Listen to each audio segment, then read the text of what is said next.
I thought you'll have a studio and soundproof and okay. Just the house. Not Just yet, this is no? it. Not I yet. mean, the studio is actually mobile. I've done one of these in my car, if you can believe it. Really? Okay. If you're talking about construction management, what is construction management all about? It is about making things happen. It's about not being restricted in what your role is. Your role is to make it happen and make success happen. I believe that there aren't any problem that doesn't have a solution. We got to be, logical and creative in solving problems. Key to success is, it's relationships. And now I'm going out beyond the operations point to selling and being an entrepreneur and being successful. It is all about relationships and trust. And as long as you can establish trust with people and have positive relationships, then success happens. If you're communicating through emails and letters, then you are already losing your battle, I would say. You're right. Yes, you do need certain things to be documented. But even the email, it's a matter of the tone of the email. If we don't use our brains for mundane things like calculating, and then the machines can do it, then using that, we can take our brains to higher and bigger tasks and solve bigger problems.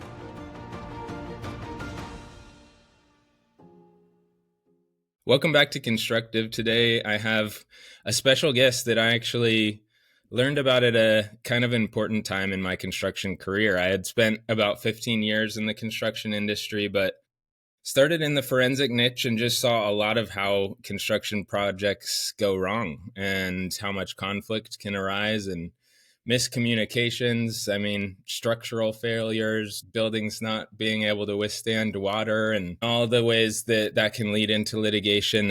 And kind of tried to get out of that forensic niche and see if we could improve it and keep construction out of the court system.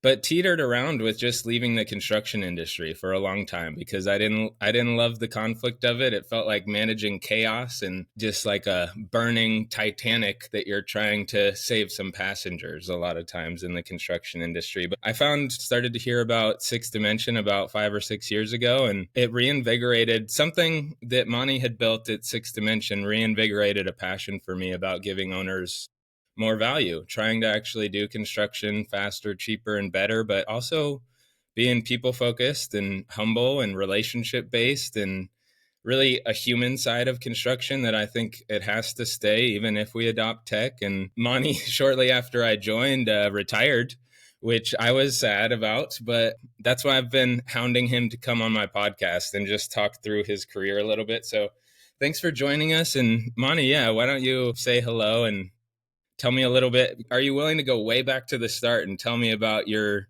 college years or how you developed a passion for the industry? Sure, we can go way back as far as you want, as long as we don't get too bogged down. So you can let me know. I have no time constraints, but right. But so your editing job will get a lot more complicated if it gets too possibly. Sure. First of all, this is kind of cool to be in a quote unquote podcast, and appreciate your initiative and enthusiasm to do something like this, beyond just doing the usual. Hopefully it'll take hold and you'll hit a million followers. That's the goal. Yeah. So in terms of going outside Bible college, obviously, I did my degree in architecture, and in some ways, I almost would say that being in architecture kind of possibly, shaped me a little bit in terms of the attitudes and personalities and approach, because this was in India, and we had a small class. We had only 11 of us, and in general, this was Indian Institute of Technology, and these are pretty premier institutions in India. There were 5 of them. Now there's a lot more, and it's hard to get into. Most the people there are pretty brainy guys, but as architectural students, we didn't fit in. we thought that we are somehow different. And then a part of it is because our approach and our grades didn't depend on, exams and scores, and we got to produce projects and drawings and stuff. So our rhythm and everything was different. So when everybody is sleeping, we are out there working, and when everybody is going to classes, we are sleeping, kind of thing. So we kind of grew up, especially the small class, as kind of a little bit offbeat, and we thought that we are different from others. And also being in IIT, being an elite institution, probably gave me and some kind of self-confidence that we can do things, we can achieve great things. So that was the early part of, I would say, if you want to go back to what shaped me and so that I'll go, that those are the two things I can take of.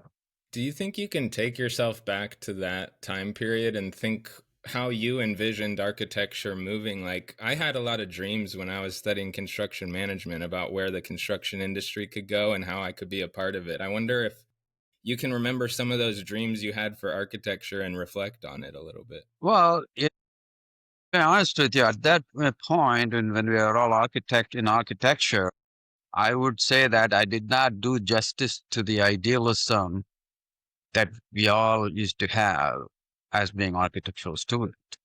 We were very idealistic in our thinking, and we took architecture very seriously. And there was one person in our class who was not as into architecture as we were. He was not that good in being creative, and he was thinking about just getting a degree and go maybe do structural engineering or something. And we thought, how insane is that? How can you, become an architect and not be an architect? And, our favorite book was Fountainhead. It's Howard Roark. I don't know if you're familiar with that book. Yes, It's by Anne barely, Blank. but yeah. And it's very idealistic, almost like an architect as an iconoclast, and being an ivory tower kind of approach to architecture. And that's given Man, that, I had read Atlas Shrugged, but now I'm yes, realizing I really need to read that one because if no, it's about architecture, I think I had been told that. But yeah, I think I know Atlas Shrugged, and obviously same author, and in fact, lots of our friends in the engineering side like Atlas Shrugged because it's more engineering oriented, right, and right. we like Fountainhead because architect is the main character. So, but the Interesting. storyline is very similar, and yeah, very similar. It's consistent. Yeah, I think my dad was an Atlas Shrugged guy because he pushed that on me and he was a civil engineer. So that lines up. But interesting to hear you talk about architects. And to me, it sounds like in a very kind way. And I want to be kind too because I love the ego of an architect. But there is kind of like we are unique and we want to be creative. And that does like hit up against the wall in the construction industry sometimes. Yeah, it sure does. And in some ways, I mean, the kind of an architecture or architect that I was thinking that I will become or want to become, or I don't know if anybody is that anymore, because for one thing, architecture has become, it's very, very technical. Architect as the almost like a Renaissance man is not true anymore. An architect is just one of many, and uh, putting a team together of experts, and architect becomes more the coordinator of the solution rather than this, the genius who is creating this wonderful whatever. I know there Let's are move. architects like that, Yeah, right. but day in and day out, the kind of buildings that we involve with and do design, that's definitely not the case anymore. And I don't know if that Right. ever was the case, but more and more things get more and more complex, more and more specialized. The architect's role has changed to being more of a facilitator, coordinator, rather than. Yeah, well, I do know that you spent 30 years with Vanir, so that is interesting to hear you talk about like you and your colleagues saying, if you're going to study architecture, you better become an architect, right? So I'm sure you got to use a lot of architecture skill, but talk about your career at Vanir specifically. Right. Yeah, I think, yeah, given that I got away from architecture, let's see, when I came here I did my master's in Illinois, University of Illinois at Champaign. And right there, I guess had a sense of going beyond pure design and creation, if I can say that, because University of Illinois had a specialization in architectural administration and building technology. I chose that. And even when I came to the United States, I loved Chicago. And my dream was that I'll work on one of those skyscraper kind of buildings, which I never got to do. I think the tallest I ever got was maybe 8, 9 floors. So There's still time. Maybe that's you'll. anyway. And then my first job was in Texas, and I went to Texas because right when I graduated, it was a big recession in the United States, and Houston was moved on. So I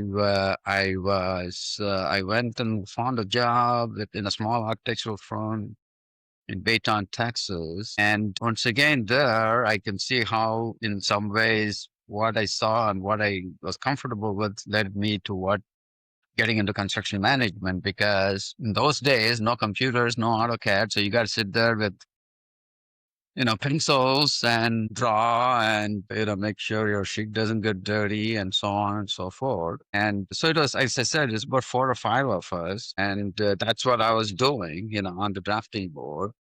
And somehow I did not. And then there was one guy, the architect in charge there, Mr. Lammers, he was doing some real estate also. Used to do some old folks home and things like that as a developer, not just architect. And he had hired a guy who will be sitting there on the phone all the time. And that was, doing whatever deals or whatever he was doing. And I remember thinking that, you know what? I like his job better than mine, where I am sitting there drafting rather than talking to people and doing something that's not tied to the board, the drawings. So when I had applied in a lot of places in Houston, I got a call when I was from a construction management company in Houston, Texas, called CM Incorporated. They were looking for a scheduler. The reason that they called me was because I took a class in my master's in CPM schedule. So I got hired. So that's how I got into construction management, not by plan. But maybe that was an intent, and that I was looking for something, not necessarily towards a pure design career in architecture possible.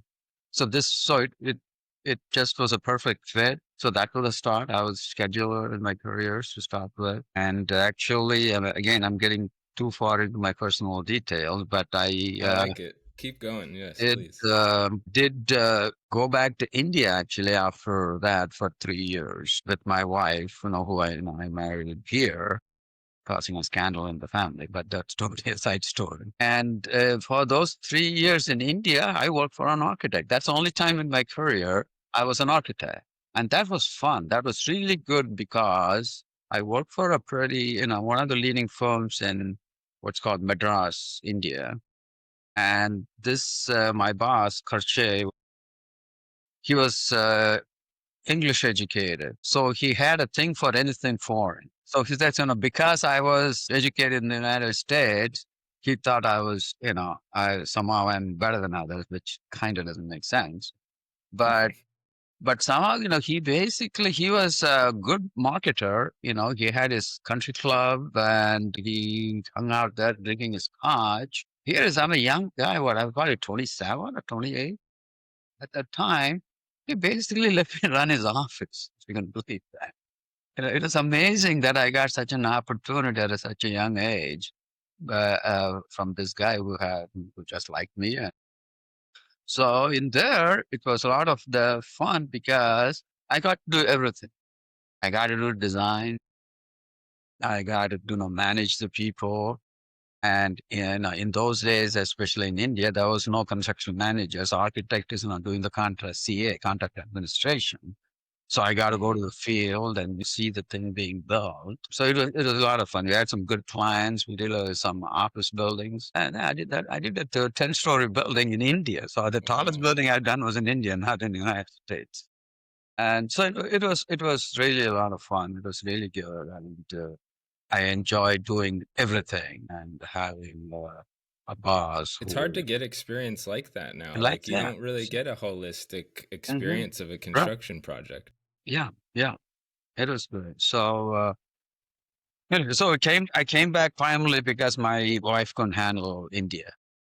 So I was, I didn't want to go back to India when I was here, and then after being there for 3 years, I didn't want to come back. So I did come back, and that's when I was looking for a job, and that's when Don Russell, who was the founder of Vanir, used to be at CM Inc., and I knew him. And he actually got me for a year to come to Sacramento for a year from Houston to work on the program that he sold. So I contacted him, and he was, guess what, looking for a scheduler. And I didn't want to be a scheduler. I want to be a project manager.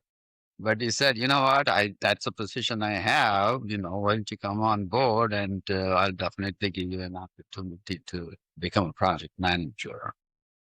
So so I came to California, Sacramento in 1983, been in the area since then. And so that's how I started with Vanner Construction Management, as a scheduler for prison projects in Tehachapi.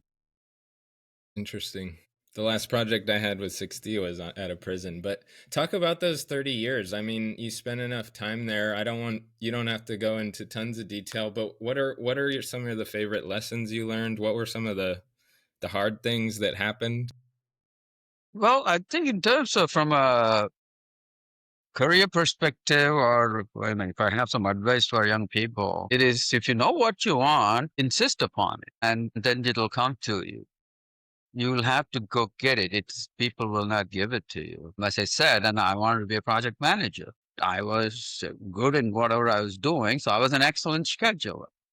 So I was doing so well in scheduling, they wanted me to stay as a scheduler. But I kept pushing within the company, and then it wasn't happening, in a year, 2 years. And at a certain point, I kind of started looking for a job elsewhere. And it's a small industry. I'm sure that word got back to Don Russ. And then they took, they took my drive to be a project manager more seriously.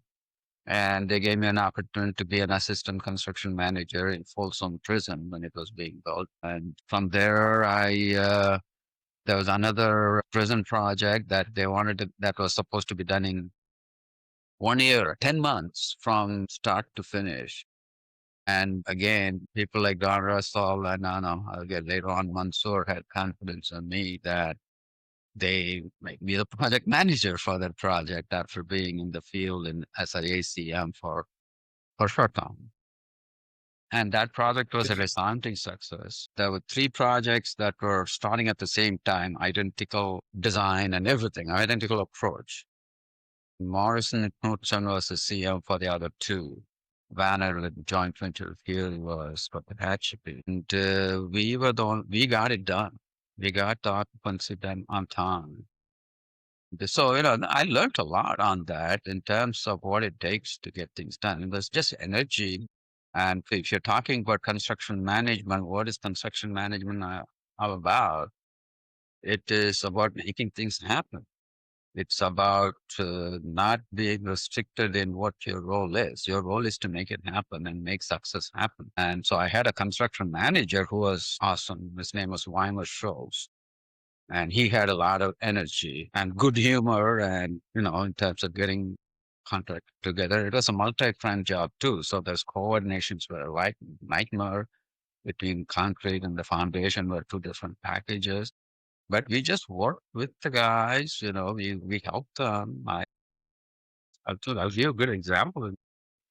There was a time one of the contractors needed a generator, and he didn't. have one, and we didn't. It was kind of we needed it right away. So I remember I was running around the site with the other contractor looking for a generator and find one, Yeah. found one for it. I mean, that's not a serious job to go around.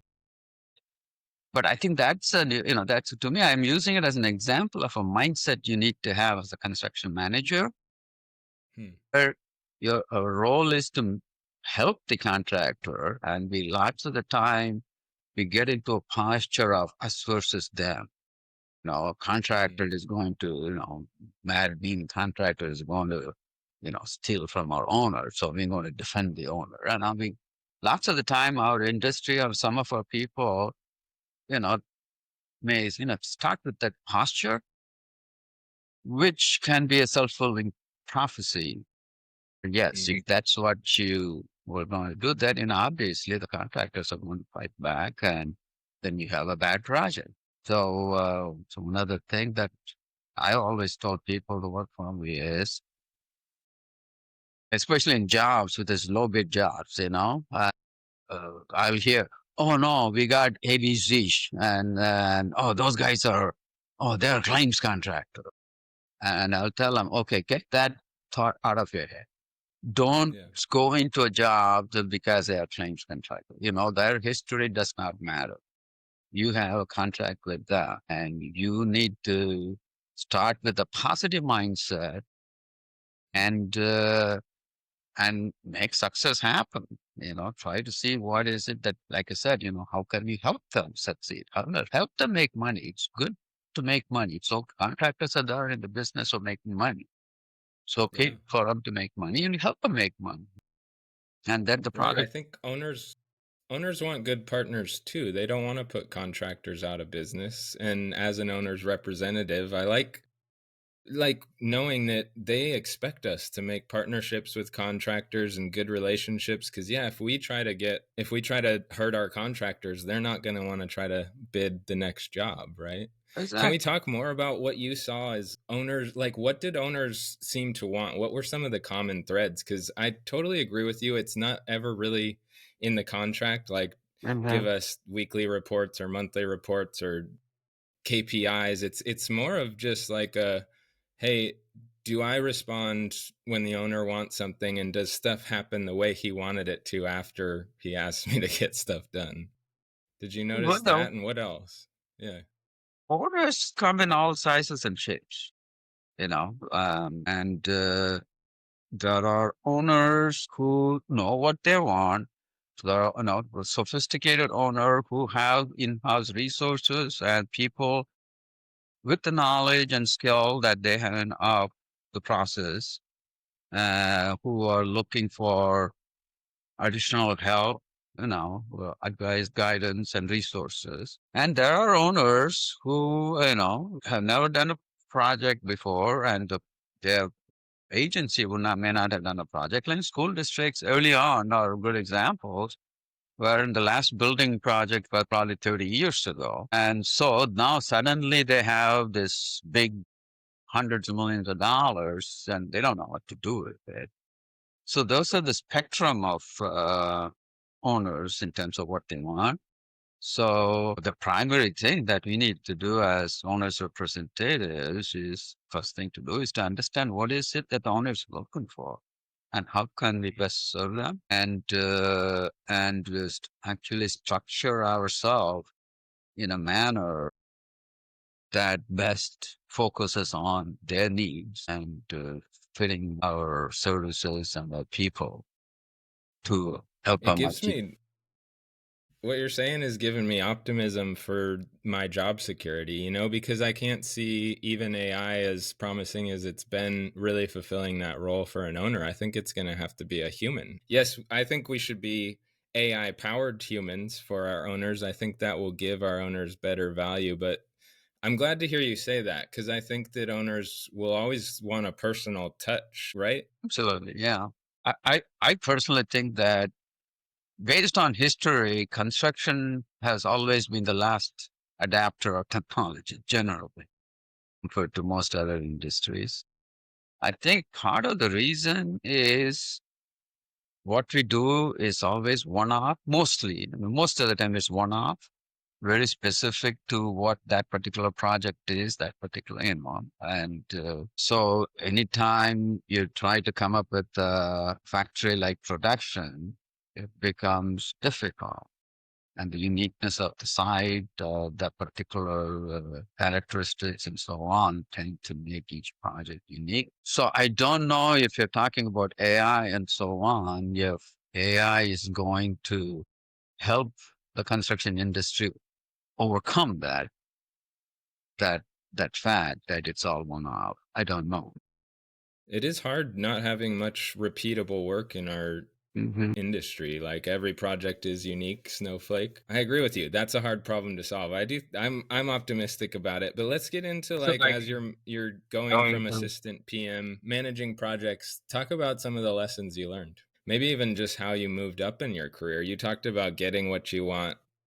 Obviously, you probably have to kind of try to dictate what kind of experiences you want to cultivate in your career. How did you do that? Did you say I want to be on that project, and how do you go about stuff like that? well, in my case, I mean, starting with my focus that I want to be a project manager means that that focus and the doggedness helped me become that. And then it's a matter of doing whatever you do well. It doesn't matter what you do. Like, I don't think that people have said, okay, let's make him project manager if I was not doing a good job as a scheduler, right? Or if I had an attitude about, oh, scheduling, I don't want to do this. I want to be project manager. Nobody's going to help me at that point.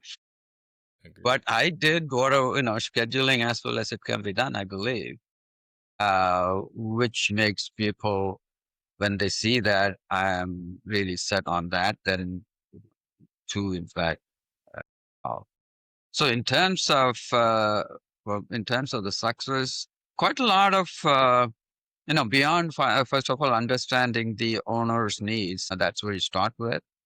And so the big, when my step for me, at least from there, being the project manager on this, what we call the quick build project, was Pelican Bay State Prison, which was huge 2,000 bed prison built out of redwood stumps that were there. So we had to start burning the stumps as the first step in the Wow. construction. So I would say, at least if I talk about myself beyond, one of the thing that I think we all need to have the skill is problem solving. How, I believe that there aren't any problem that doesn't have a solution. I may be a little too optimistic, but I think, quite a lot of, we got to be, logical and creative in solving problems. And we need to identify what can stop the job. What can, try to look ahead and see what is it that can happen. And so having that foresight of looking ahead and being very timely and dogged and creative, as I said, to solve the problems, to keep the project moving, I would say it will be critical to anybody's success, but particularly in our industry, if you're a project manager, then you have to be a problem solver. You have to be a problem solver. So I What think did you that find was the best way to deal with things when maybe you never ran into this, but when you don't know what to do, you're stuck? I never got stuck. I don't know how to relate to that. Did you have good mentors? How did you? Yeah. They have good mentor. Well, yeah, I definitely have good mentor. I know a couple of people I can think of, and I definitely, as I mentioned, Don Russell, I looked up to him a lot, and I liked his approach and style. And then another quote unquote mentor, I would say, was there was a senior construction manager. His name was Jerry Strauss. Was Pelican Bay State Prison, and the guy was wily like a fox. He was so cunning and so shrewd, and he hated my guts because I was his boss. And he could not understand how this kid from India, I used to work for him in Folsom, as an assistant construction manager. And then I turned around, I became the project director. He was a senior CEO. But he will not, it was not evident outside. He'll smile so sweetly and always, on the surface being very, very supposedly supportive of me. But I learned a tremendous amount from him, watching him operate in terms of how he dealt with the contractors. I mean, the smoothness he had, the shrewdness he had, and the toughness he had.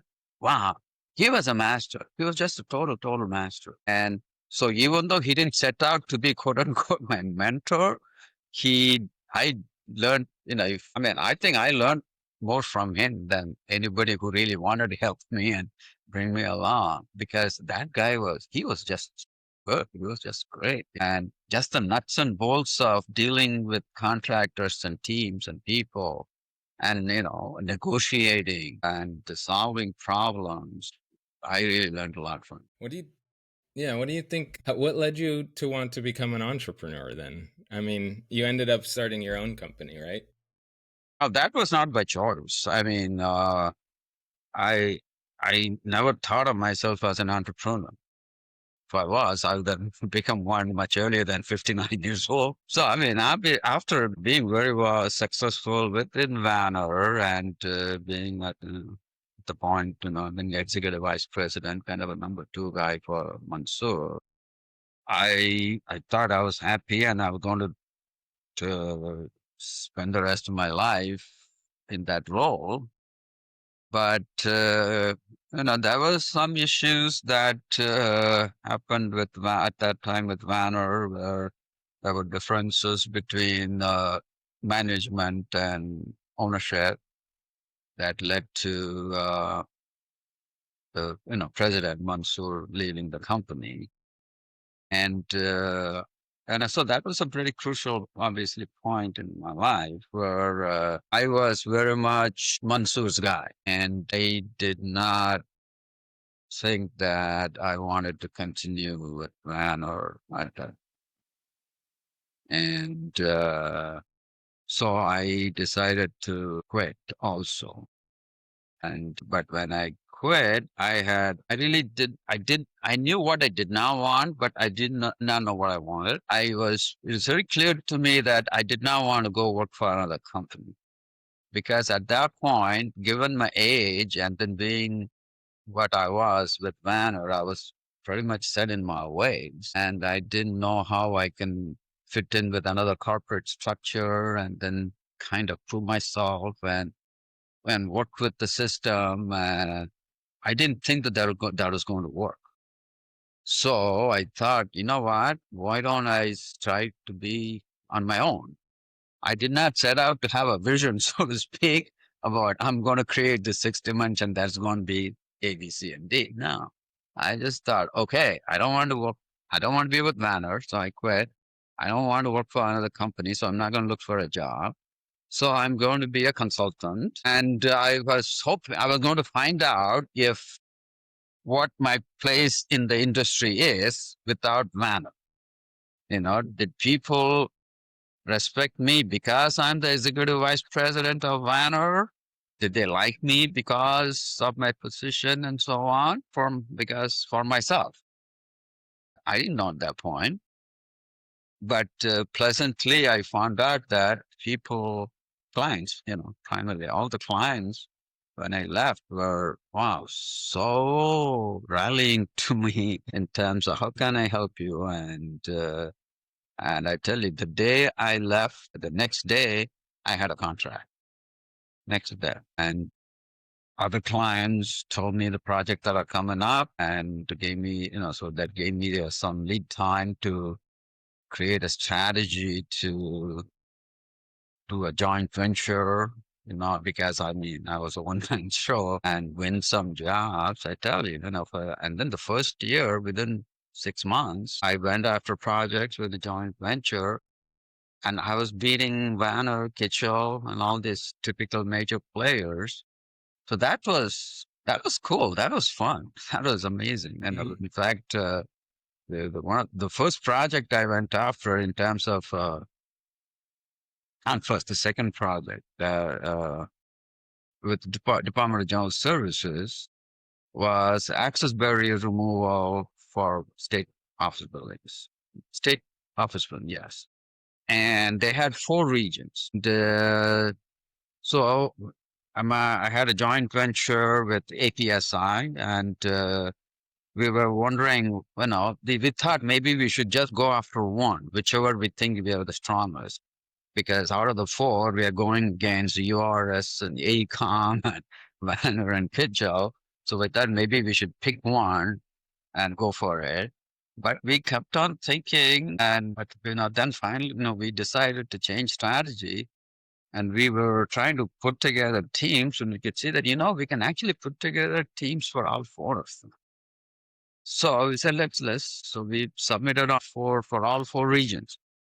And I'll never forget when I get an email basically telling me that we won 3 out of the 4. The only thing we didn't want was Fresno region, which didn't have much buildings anyway. So that was amazing. And I think, so, those successes, early successes led to more success. And, I'm sure the cliche saying is there, what is good luck is when when the preparation meets opportunity. And that's very much the case in lots of the things that happen. It's almost so, it'll just so happen that there is this right person at the place, and the person happens to be a good friend who really wants to help. And boom, then we get more projects. And it also tells you also about the, key to success is, it's relationships. And now I'm going out beyond the operations, the point to selling and being an entrepreneur and being successful. It is all about relationships and trust. And as long as you can establish trust with people and have positive relationships, then success happens. I think that's what happened in my case. Did you worry about shifting from managing projects to managing a business? Like, did that transition worry you? Like, I don't really want to manage a business. I would say no, because when I was at Vanir, as I was moving up the chain, so to speak, there are lots of things I was doing was not projects. I made sure that I always stayed engaged in some big program or project, always improved. But then I was, in fact, there was a lot of administrative roles that I had in terms of creating the infrastructure, creating the technical support, computer systems, all those, a training program, procedures and operations in terms of how are the various regions doing and who needs help and so on and so forth. So there was a lot of those company related things that I was doing at later stages of my Vanuk. The main thing that I did. About go Yeah, ahead. go ahead. No. I was going to ask, what did you find about building teams and picking people? Like, what were some of the qualities you tended to not regret picking people for? That's a good question. I think I'm, and let me tell you that there are sometimes I tend to make mistake in terms of really, when you're interviewing people. I mean, at least I used to have a tendency, maybe I still do, I don't know, of creating, the impression that people make initially, and then that sets the tone for the interview, and if you like them or not, and so on. And that's not a good approach. It is important to really delve into the person and understand their strengths and weaknesses.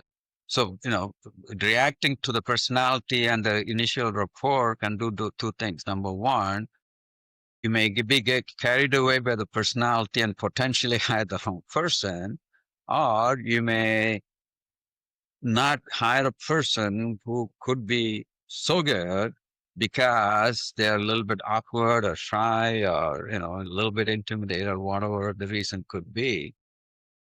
So I did train myself, I hope, to let it play out and not uh, form your impressions too early.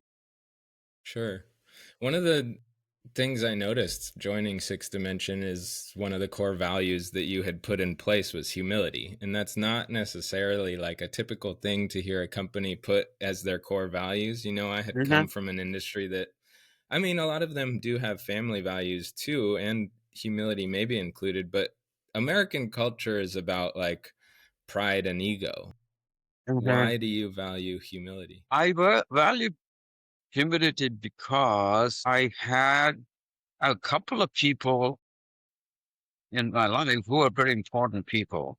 One of them is in the personal life. He was one of my uncles, and he was a smart person. I admired him as a child in terms of how, and he was smart, he was cool, and I knew him when he was not as successful as we got to be. And he became a very high level official in India, in my state, at the kind of a secretary, cabinet secretary level. And this person who I liked and admired so much, that kind of went to his head and became very egotistic and very arrogant is the word. He was arrogant and looking down on people. And I was, there was some dealings that, things I had, to interact with him on important things, which I don't want to get into. I saw that arrogance. And the way I thought at that time was, what is the point of having that level of success? And this is the way you're going to act. What's the point of it? Why get there if it's going to make you that? And then there is a similar example of a person in the industry that I don't want to name. It's very similar. Somebody I admired a lot and looked up to and wanted to be there. And at a certain point, I see that they're being arrogant. And I said, I didn't get it. Why? So those are two people I can think of that made me say, you know what? As much as I like them and adore them and looked up to them, I'm not going to be them. I think I also just want to work with humble people because it's hard to have like good debate and solve problems if one person's ego is too big for the room, if that makes sense. Yeah, yeah.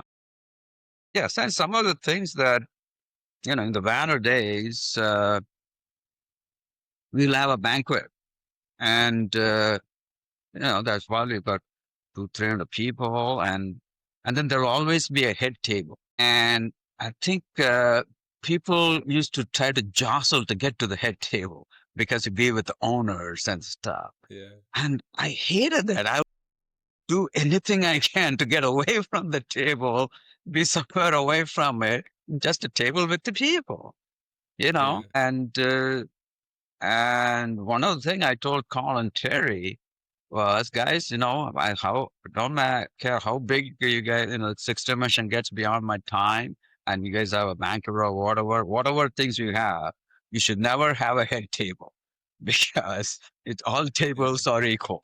Yes. So that It's that goes funny. with the humility aspect of it to see, it Mm. doesn't matter what your title is or what you are hierarchically. It's, we're all people working together. Yeah, it never appealed to me to have this visible signs of the hierarchy. I think too, if you go, my experience has been if I'm trying to get at that main table and I'm too distracted by that, I won't see that if I took time to look at the person sitting next to me and learn a little bit about them. Sometimes I force myself to do that. Oh, these people around me are beneath me. I'm thinking this in my head. And then I go, what an idiot. Like, let's introduce myself to this person next to me. And when I do that, I find that I'm like, blown away most of the time. There are people that are amazing people that you, or at least in my head, I dismissed because I thought I need to be at the main table. I think some of the best lessons I've ever learned have been from the people who I didn't expect it from. How did you go about, cuz you're kind of surprised by the fact that you're starting your own company then, and you've got a great relationship with owners at that point, so you're gaining work easy enough, but Yeah, at the same time, I bet you're trying to build kind of a culture for yourself and like a mission statement for what makes me different than Vanner and Kitchell or whoever. yeah. How did you do that? And so there was a time when I'm just looking at what's happening, And I realized that, what I thought is going to be a consultancy is becoming a company. So it is obvious, that's you know, kind of awareness, almost like a wake up call to say, okay. So as I said, I didn't set out to build a great company with a great vision. So I said, okay, but it is happening. So I better figure out what it wants to be and where it wants to go. And so that's when I started looking for some help, and Terry Crews helped me in the early days, where Terry had left Vanir and had her own consultancy in terms of helping people with strategy and so on. So and I think I'm not her first client at that. I was her second client, I think, where I wanted her, work with her to develop, let's see what we can do to develop a vision and culture and, value statements and so on. And then the way we did it was we didn't sit around and figure out what it's going to be and then present it to the people. We had a staff meeting. It wasn't that many people. I think it was definitely less than 10 people, single digit people. And me and Terry, we had a meeting, we had a call. I don't remember if it was, some people were remote. They were not all in the room. And then we went through and then talked about what we want to do and what we want to be. And we took the input from everybody. And then that helped us finalize the vision and mission. And even our strategic approach that obviously evolved from the early first one. So that's how the early beginnings of establishing vision, mission, culture happened. It's so cool because even when I got there, I think I got there when there was probably 20 people, and probably now it's maybe 30, 40, right? Or something like that, maybe more. But even at that point, there were still, I felt a lot of attachment to the mission of the company. And I would say, keep that in mind, young people. It's great to work for big companies, but go try to work for a small one because you get to have ownership over the vision a little bit, especially ones run like Mani has been and Terry and Carl, where it felt really important to me to get a say in like what is important to us as a company and what are we trying to offer to owners, because like you said, every project is so different and every owner is so different that sometimes I know the owner on my project better than the director of us knows that owner, Of course. and that person wants my input, so it's important. I think that's awesome. I think you built something really amazing.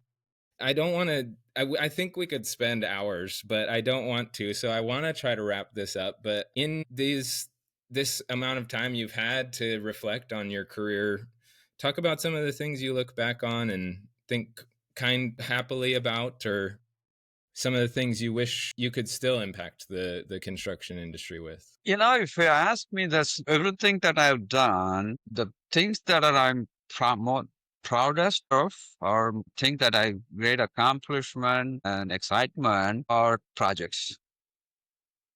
And some of the projects, like I talked about, that the Tehachapi Quick Bowl, and I mentioned the Pelican Bay State Prison, and we set up a very huge state seismic program that actually got. We used to have the legislative analyst, who was a very tough person who did not always be critical of the administration because he's on the legislative side. And he will always do a legislative analyst report to the legislature. And that man actually was glowingly complimentary of the way the state seismic program was being run. It was like, to make a significant difference like that, to change the dynamic of somebody who had a negative opinion of how administration works. And then San Quentin State Prison, I did a Central Health Services building. So those, if I think of my highlights, those projects are the ones that come to me as highlights of my career and things that I was most passionate about, so fond of, and remember very proudly. All the other things. Yes, definitely, I'm proud of Sixth Dimension and what it is you know. You and I talked about a week ago about just like what I want to continue to ask myself first principle questions. Like what do owners want? We talked about that. How can we get better at giving it to them? And then I look at the industry, and we talked about projects and just how so many of them are going poorly. You know, fires are erupting, and clients like rely on us to put out fires, but also they just want faster, cheaper, better construction. And they want less change orders, you know, more predictability. And sometimes it's hard for me to see that getting better. Do you think we have work to do there still? And do you have ideas? Definitely there's work to do, but I mean, to be honest, owners are the first, have great influence on the success of a project, independent of how good a construction manager they have. But our role is to be the advisor and counselor. And I can think of, maybe there are three different points I want to make about that. One of them is to educate the owner. When you see that they are not sophisticated, or if they think that they know it, but try to, if you believe that they may be having a wrong approach or an attitude, try real hard to influence them towards what you think could be the key to project success. And so much of project success depends upon the early setup. So a lot of the time, as an industry, we don't have always get the opportunity to be upfront in the early stages to set up the approach, define the procurement methodology, define the goals and objectives clearly, to develop a reasonable budget, or develop a reasonable schedule. So those are all the fundamental building elements that make a project to be successful or fail. So lots of the time, some owners don't bring us on board in those early days. And then things are set with a potential unrealistic budget or an aggressive schedule that's not attainable, or a procurement approach that may not be the most collaborative. And then you're brought on board, so you're already in a, have a kind of a looking in. So if you are in that situation, I think some of the things I would say is to, first of all, I think we talked about it maybe, when we talked last week, is to, again, make your effort to, if they're bringing in just before the construction or before the bidding is going to start, really beg them almost to say, please let me do a constructability review. I know it will delay your project by a month, but please, please, that is going to help you so much. And and then do a good constructability review, incorporate those results. And if they're doing some renovation projects, beg them to do site condition assessment beyond what they may have done if they haven't done it already on their own. And because so much of the time you get stuck because you open up a ceiling and you go, oh, wow, look at that beam. The stuff, some of the things, if it's not a hard ceiling, sometimes people don't even bother to go up and pop their head up to see what is there. It's amazing, so you can do your best to try to, whenever you come on, to look for these kinds of fundamental elements to see if you cannot, impact the owner to make some changes in order to increase the chance of success. And then beyond all of that, but if all of these things are not done, then you are what in EM, but you run on after the contractor is there. At that point, okay, then you still, can do a lot in trying to make the most of this situation. And like we talked about before, how can I help the contractor? How can I create a culture with the contractor of collaboration, even if it's a low bid job, so that we're not butting heads and getting frustrated every time there's a change order.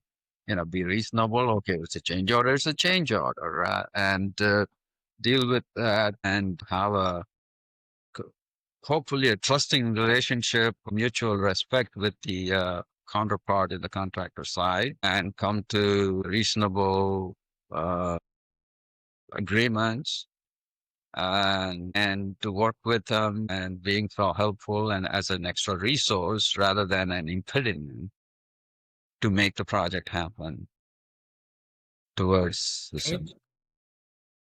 It's awesome. And I'm very appreciative of you saying all that because I feel like it's really good advice for people maybe entering the owner's representative role.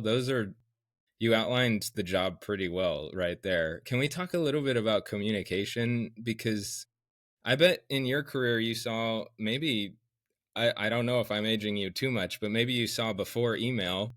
But now, like, it's a war of emails. Every project is kind of a war of emails. And I found that you need to write emails for documentation purposes, but you need to follow up with a phone call or do the phone call first and then tell them about the email you're about to write. And this has like saved me a lot of conflict. I don't know if you can speak to that, but do you agree, first of all? Well, if you're writing, if you're communicating through emails and letters, then you are already losing your battle, I would say. You're right. Yes, you do need certain things to be documented. But even the email, it's a matter of the tone of the email. Is it sounding legalistic? And if the contractor is looking at it and saying, oh, yeah, this guy is trying to put me on the spot, so I got to counter, do a counter email to defend my position. So the way you write is important. And also, as you point out, sometimes, yes, we have to write an email. Sometimes, you do have disagreements and you got to state your position. You're absolutely right. Call them or even walk over to the trailer and say, hey, I'm sorry that we had some difference of opinion there, but I do need to document my position. So I'm going to be sending you a letter or email. And then be factual in the email. No tone, no attitude, and not no making up things to strengthen your position further if it's not true, which because that will erode your trust with the contractor. So those are all things definitely that can be helpful to. You said something I'm so glad because I didn't, but I should have said phone call, but get in person too. I've found that that's a problem on construction sites these days. I don't understand why. I think all of us should be on site, including architect, engineer, weekly, if not more than that, in my opinion. And that's just not the case, which is sad to me. But yeah, I think so many conflicts could have been solved in like a minute of talking in person when they take weeks of emails back and forth. And that's sad to me. But man, I had a follow up to what you were saying, but I forgot it. Let me just think for a second.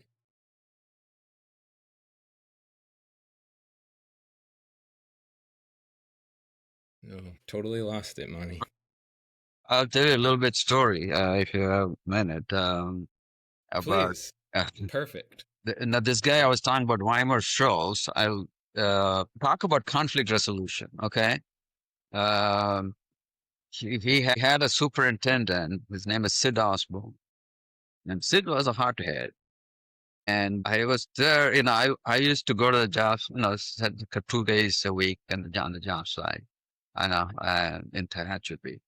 So I was there when suddenly Sid Osborne charges into the trailer, and he's mad at us. He was just how he doesn't have a response to this RFI, and he says, "I'm shutting down the job. I'm shutting down the job because you guys aren't responded to my things, and I can't move here. I can't move that. Has nothing to do." And Weimar Schultz doesn't say anything.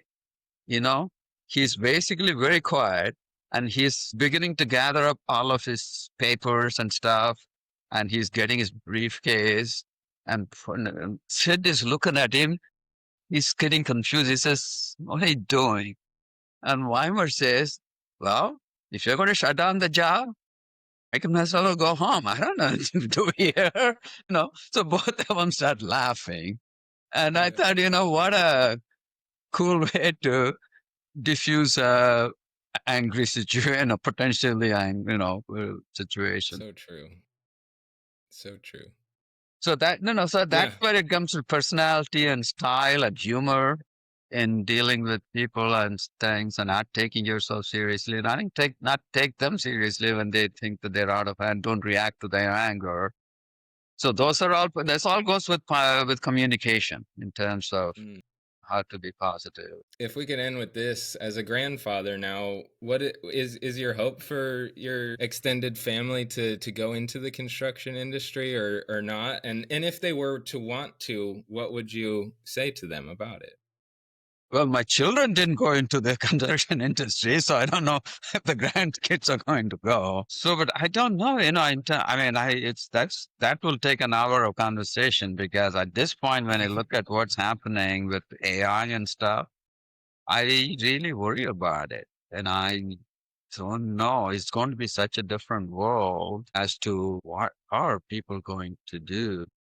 But once again, I'll come back to the thing I said before, but at least construction, at least I haven't been able to visualize now how that's all going to be done by AI without any human interaction. But yeah, but if they do want to get into the construction world, I would say I don't, I don't know what to tell them, to be honest with you, Okay, because well, let me talk to your grandkids then, because I'm going to pitch it to them and to all children. Like, I think all young people seriously consider construction, because robots are going to help, but they're not going to take the job of construction workers for a while. They're going to help a lot, and we need them because there's a labor shortage. And I don't think long term, I think you can still today learn a construction trade, like electrician, maybe especially, and that can be a really good career for you. I think even today, I think the long-term future for that is good. But I think you said a lot of things in this episode that I think are more important about, like, learn how to problem solve. I think some of the things that I'm learning about how I know AI is going to do a lot of the tasks that I do now, and it's capable of that, whether or not we let it, because right now we don't really trust it, but it might get to a point where it's truly better at most of the tasks of my current job than I am. I'm expecting it to get to that point. So then I have to ask myself, what am I going to do if all of the tasks that I currently do can be automated with technology? And I think it's about owners still want a person to look at in the face, to trust. And I think it's about learning to use some of those tools that will automate our tasks, empowering us to maybe do even more construction, even cheaper and even better. Is, I think my goal is, it's not, I hope the optimistic future is, I hope that it won't necessarily take away the work for humans. It will make it so one human can do the job of 100. Mhm. So we won't necessarily have less to do. We'll do more, and we'll do more better, I hope. I'm not saying I'm convinced that's the case, but I'm hopeful. So hopefully your grandkids can listen to that and Yeah, consider the that, construction, yeah. engineering, or architecture. That's a good point. In fact, I remember in my college days, we were, I go way back in terms of old land. We used to use slide rules and stuff. You know what it is? What a slide rule Yes, is? I do. I do. Do you know what a log table is? That I Google it. don't. Okay, log table. Okay. Because in India, some of us couldn't afford a slide rule, so we'll have this little book called log tables to do big math calculations. And then when we had calculators, I was talking to one of my colleagues when I was doing my master's about, man, if you're going to use calculators, people are going to not be able to do math in their head, and they will lose that skill. And he said, well, yeah, on the other hand, if we don't use our brains for mundane things like calculating, and then the machines can do it, then using that, we can take our brains to higher and bigger tasks and solve bigger problems. So that can go for AI too. So the AI can take care of a lot of the stuff, and it gives us so much of the information data analysis. I don't know. Maybe our human mind can take that and do greater things. I think so. I think it's both, it's equally scary and exciting. And And I exciting. think that's okay. I think we just put one foot in front of the other and see where it goes and keep trying to learn every day something new. I did today with you. Thank you, Mani. I really appreciate this. I hope to keep a friendship, and really hope you're not giving up on the industry. I want you to keep giving back. So No, maybe I am. even if it's just I'm me doing. continuing to have conversations. But yeah, Yeah. go ahead. Well, yeah. I'm going to be doing some consultancy, and my goal is not to work more than 40 hours a month. But I'll always be engaged. Like last Thursday, I did facilitated a design build Institute of America's luncheon session in San Francisco. That was a lot of fun. About 100 people were there, so I had fun facilitating that. So yeah, I'm definitely staying engaged in a Glad to limited hear. way. Good. Thanks so much for coming on, Mani. Sure. Have a good one. All right. Good talking to you. Thanks.